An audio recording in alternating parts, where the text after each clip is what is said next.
Oke, baik saudara-saudara, kembali lagi bersama saya di Oloan King Channel. Salam sejahtera buat kita semuanya. Apa kabar nih dengan kalian? Semoga kita semua dalam keadaan sehat dan berada di lindungan yang maha kuasa. Di video kali ini, saudara-saudara, di sini kita bisa melihat pernyataan masih bersama Mbak Novi ya, Mbak Novi Bule di beberapa sosial media. Seperti apa pernyataannya? Langsung saja kita saksikan. Beberapa waktu lalu, Sri Mulyono mengadakan kunjungan ke Bank Sampah Banjarnegara. Ih, Mulyono, lu kok cerdas banget sih, ngerasa Mbak diri Novi lu Bule sampah. saudara-saudara. Akhirnya lu mengunjungi temen-temen lu para sampah deh. Ups, sorry nih. Tapi menurut gua dalam kunjungan itu tuh ada yang lebay dan didramatisir banget. Bayangin untuk ngunjungin sampah, Sri Mulyono sampai membutuhkan pengawalan 191 anggota kepolisian. Wow, luar biadab. Udah kayak ada huru-hara aja pengawalan sebanyak itu. Tapi menurut gue sih wajar banget sih kalau Sri Mulyono ini dikawal sampai sebanyak itu. Karena Sri Mulyono ini sebenarnya aware gitu loh ke rakyat Indonesia itu sebagian besar udah nggak suka sama dia. Rakyat Indonesia sebagian besar udah benci sama dia. Rakyat Indonesia sebagian besar udah aware dengan semua sepak terjang busuk dan licik Mulyono selama ini. Alhasil si Mulyono itu punya ketakutan sendiri. Jadi begini, sampai membutuhkan pengawalan sebanyak itu. Aduh Mulyono, kasihan banget sih gitu ya. Hidup lu sekarang jadi nggak tenang ya. Itulah hasil dari playing victim yang dia mainkan selama ini. Hidup dia jadi nggak tenang kan? Bukan begitu, Fulgoso. Oh iya, gue juga mau nanya nih ya, itu untuk bayar para pengawal anggota kepolisian itu dana dari mana ya kira-kira? Apakah uang pribadi Sri Mulyono atau uang negara? Ya gue sih nggak tahu. Tapi jika sampai ternyata ini adalah uang negara, benar-benar keterlaluan negara. Karena masa iya sih harus membiayai pengawalan mantan presiden sebesar itu? Karena setahu gue memang presiden itu, mantan presiden itu punya hak ya untuk dikawal, tapi nggak sebanyak itu juga. Gue bener-bener nggak habis pikir ya, bangsa ini tuh lebay banget sih, apalagi pemerintahannya. Menurut tanggapan kalian, silahkan tinggalkan di kolom komentar ya.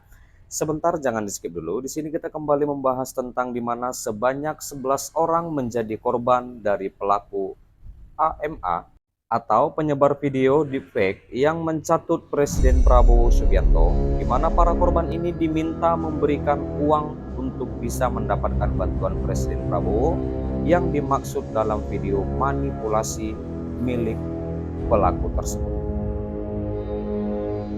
Direktur Tindak Pidana Cyber atau Dirtip Cyber, saudara-saudara, Bareskrim Polri itu Brigjen Himawan Bayu Aji menjelaskan jumlah uang yang ditransfer korban ke pelaku pun beragam. Dia menyebut jumlah uang dari korban ke pelaku dari ratusan ribu hingga jutaan rupiah. Bisa mulai dari 250.000, 500.000, 700.000 sampai dengan 1 juta. Kata Bareskrim Polri itu di Jaksel Kamis 23 Januari 2024 ya, saudara-saudara, hari ini. Nah, lalu dia lantas menjelaskan alasan jumlah yang diberikan korban ke pelaku bervariasi. Korban melakukan transfer ke pelaku sesuai dengan tahapan yang diminta untuk bisa mendapatkan bantuan sesuai video palsu tersebut.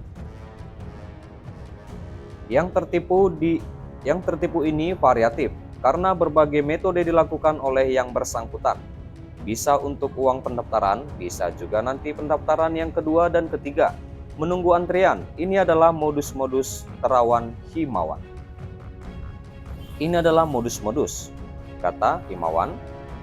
Nah, di mana korban yang berjumlah 11 orang ini bisa diidentifikasi oleh pihak Bareskrim Polri, di mana korban-korban ini pun berasal dari wilayah yang beragam juga, saudara-saudara.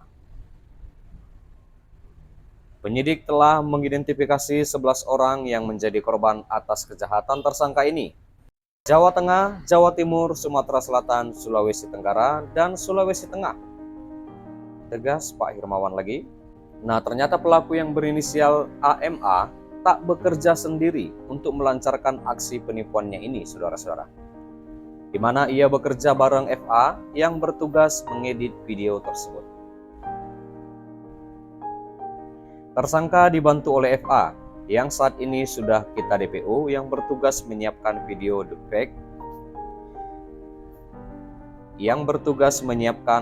deepfake atau yang mengedit, kata Hirmawan. Nah, lalu AMA tersebut, saudara-saudara, diamankan oleh Barreskrim Polri pada 16 Januari 2025. Ia ditangkap di kediamannya di Lampung. Pelaku melakukan penipuan dengan membuat video manipulasi mencatut Prabowo. Dan dengan menawarkan bantuan, pelaku kemudian meminta korban melakukan transfer. Modus operandi tersangka yaitu mengunggah dan menyebarluaskan video di berbagai platform media sosial menggunakan teknologi deepfake. Memanfaatkan foto dan suara seperti Bapak Presiden Prabowo, Wakil Presiden Gibran Rakabuming Raka, Ibu Sri Mulyani, dan pejabat negara lainnya yang terlihat seolah-olah menyampaikan pernyataan bantuan kepada masyarakat yang membutuhkan. Tegas Pak Himawan lagi ya, saudara-saudara. Lalu beliau juga melanjutkan dan mengatakan bahwa dalam video yang diunggah tersebut tersangka mencantumkan nomor WA yang dapat dihubungi dengan harapan menarik masyarakat untuk menghubungi tersangka, kemudian diarahkan oleh tersangka untuk mengisi formulir penerima bantuan dan kemudian korban diminta untuk mentransfer sejumlah uang. Iya. Baik, saudara-saudara, sampai di sini dulu berita terkini atau pertemuan kita, di mana kita juga sudah mendengarkan pernyataan dari Mbak Novi Bule. Seperti apa tanggapan kalian? Silahkan tinggalkan di kolom komentar. Dan juga kita sudah mendengarkan dan membahas di mana korban-korban deepfake catut Prabowo setor duit sejumlah yang sudah kita bahas tadi. Nah, jadi untuk para saudara-saudara sekalian agar lebih berhati-hati lagi terhadap modus-modus atau penipuan-penipuan yang nantinya ada modus-modus terbaru lagi. Kita harus tetap waspada dan jangan terlalu gampang percaya ya. Baik, terima kasih juga buat kalian saudara-saudara yang sudah menonton, yang sudah support aku, terima kasih. Jangan lupa di like, berikan komentar kalian di bawah, dan please share video ini dan subscribe dan nyalakan loncengnya. Terima kasih.